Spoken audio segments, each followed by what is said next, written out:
మీకు ఇంకేమైనా అంటే జీవితంలో మీరు విద్యను ఇస్తున్నారు గదా! కావాల్సిన వాళ్ళకి. అంత ప్రపంచానికి విద్యను ఇస్తున్నారు. సో, మీకు ఇంకా ఏదైనా చేయాలి అనే తపన ఏదైనా మిగిలుందా? ఇప్పటికి చాలా సాధించారు. యాక్చువల్‌గానండి నాకు ఇంకా చాలా చెయ్యాలి అనేవి చాలా ఉన్నాయి. ఆ! సార్. నేనింకా ఏమీ సాధించలేదని చాలా స్పష్టంగా నమ్ముతా. అచ్చా! నా అసలు ఇన్నింగ్స్ ఇప్పుడు స్టార్ట్ అయ్యాయి అని డౌట్ నాకు. హ్మ్. నేనేం సాధించాలనుకుంటున్నాను సింపుల్ పదంలో చెప్పాలి అంటే, నేను మరణించే టైంకి అంటే మరణించిన తర్వాత just 100 Manda, 1000 Manda, 1,00,000 Manda they should feel that అబ్బా! నా జీవితాన్ని ఆయన మాటతోటి నిలబెట్టాడురా. నా జీవితాన్ని ఆయన మాటతోటి మలిచాడురా. ఆయన పోయాడట్రా అని టీవీ నైన్‌లోనో ఎక్కడో స్క్రోలింగ్ అవుతుంటే అబ్బా!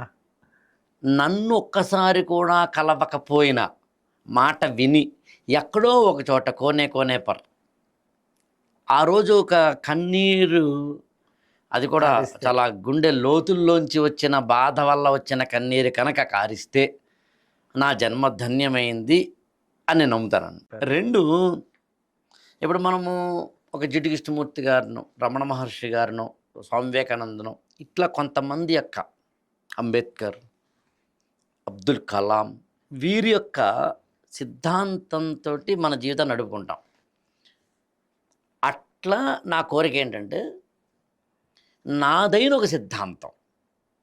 ఇక్కడ మీకు ఆడ్‌గా అనిపించిన ఇందాక చెప్పిన రమణ మహర్షి గారు లాంటి వాళ్ళతోటి ఆడ్‌గా అనిపించిన ఒక పేరు చెప్తాను. ఆర్‌జీవి. యెస్.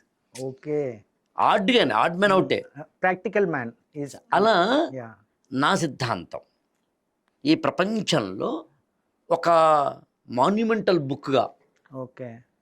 అంటే పెళ్ళి, విడాకులు, చదువు, కెరీర్, మతం, దైవం, మూఢ విశ్వాసాలు, ఆరోగ్యం, డబ్బు సంపాదన, పేరు సంపాదన, కుటుంబాన్ని ఎలా చూసుకోవాలి, ఎవరితో ఎలా మెలగాలి, ప్రాక్టికాలిటీ ఎలా ఉండాలి. మీరు ఏమైనా కానీ లైఫ్‌లో ఉదయం నుంచి రాత్రి వరకు మన జీవితంలో ఉండే ఎన్నైతే అంశాలు ఉంటాయో వాటన్నింటికీ ఒక సొల్యూషన్ ఇదిగో అంటూ ఇందాక నేను చెప్పినట్టుగా రమణ మహర్షి గారు చెప్పినట్టుగా నాదంటూ ఒక సిద్ధాంతం ఉండి ఆ సిద్ధాంతం వందల మంది కనుక దిశానిర్దేశం చేసే కరదీపికలై దిక్సూచులైతే అయిపోయింది నా జీవితం చాలు.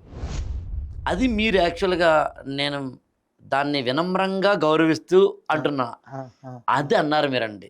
ఆ! సార్. చాలా సాధించారు అన్నది యెస్. ఇంకా అంటే ఇది కొంతవరకు నేను సాధించాననే సంతృప్తి నాకు. మనము మన లైఫ్ అండి నాకు తెలిసి 3 రకాలుగా చూడాలి లైఫ్ని. ఒకటేంటంటే ఒక డైలీ లైఫ్ ఒకటి ఉంటుంది మనకి, ప్రాక్టికల్ లైఫ్ ఉంటుంది. రెండవది ఏంటంటే మన లైఫ్ తాలూకు impact either on us or others ఉంటుంది. 3 లైఫ్ని జూమ్ అవుట్ చేసి చూడడంలా, అంటే బ్రాడ్గా చూడడం. యెస్. నేనేమని నమ్ముతానంటే లైఫ్కి ఉదయం నుంచి రాత్రి వరకు మనము ప్రాక్టికల్గా లేకపోతే లైఫ్ దుర్భరం అయిపోతుంది. ఓకే. నాకు ఈ షర్ట్ వేసుకోవడం సెంటిమెంట్ అనుకుందాం, ఓకే. పిల్లి ఎదురైతే సెంటిమెంట్ అనుకుందాం, ఇలా నన్ను కనుక సెంటిమెంటల్లో పడేసుకున్నాను అనుకుందాం. అప్పుడు ఏమవుతుందంటే నీ శక్తిని మర్చిపోతావు, సెంటిమెంట్కి ప్రాధాన్యం ఇస్తావు, క్రమంగా క్రమంగా నీకు తెలియకుండానే ఊబిలో పడిపోతావు. చిన్న చిన్న వాటిల్లో మనం కావాలంటే సెంటిమెంట్లుగా ఉన్నా పర్వాలేదు. ఇప్పుడు దాన్ని లైన్ దాటుతున్నాం అనుకుందాం. మనం ఏదైనా అంటే ఉంగరాలు పెట్టుకోవడం, పలానా పూజ చేస్తే కష్టాలు పోతాయి, వీటిని నమ్మడం వరకు నాకు అభ్యంతరం లేదు. ఓకే. దీన్ని మూఢనమ్మకం చేసుకోవద్దు దగ్గర నేను లైన్ గీయాలనుకుంటున్నాను. Correct sir. నమ్మచ్చు. నమ్మచ్చు. ఇప్పుడు ఉదయం లేచి నాకు ఇష్టమైన దేవుడిని నేను పూజించి ఒక గంటో అరగంటో ఆ దైవ మందిరంలో నేను కూర్చుని యెస్. నేను ఒక ప్రశాంతత పొంది బ్యాటరీకి రీఛార్జ్ పెడతాం కదా, ఆ! అలా నాకు రీఛార్జ్ చేసుకునేంత వరకు నాకు అభ్యంతరం లేదు.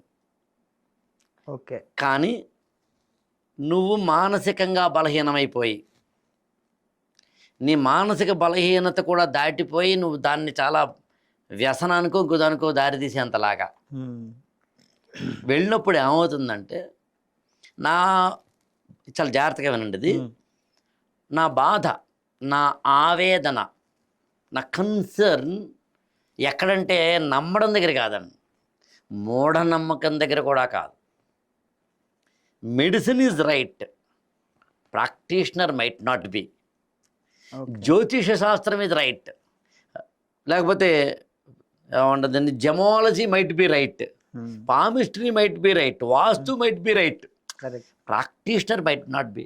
చెప్పేవాడు సరిగ్గా లేకపోతే నీ జీవితం దుర్భరం. అందుకు నేను నిన్ను నువ్వు కాపాడుకోవడమే ఈ మొత్తం ప్రపంచంలో గొప్ప విషయం అంటాను నేను. ఈ ఛానల్ని లైక్ చేయండి, షేర్ చేయండి, సబ్స్క్రైబ్ చేసుకోండి.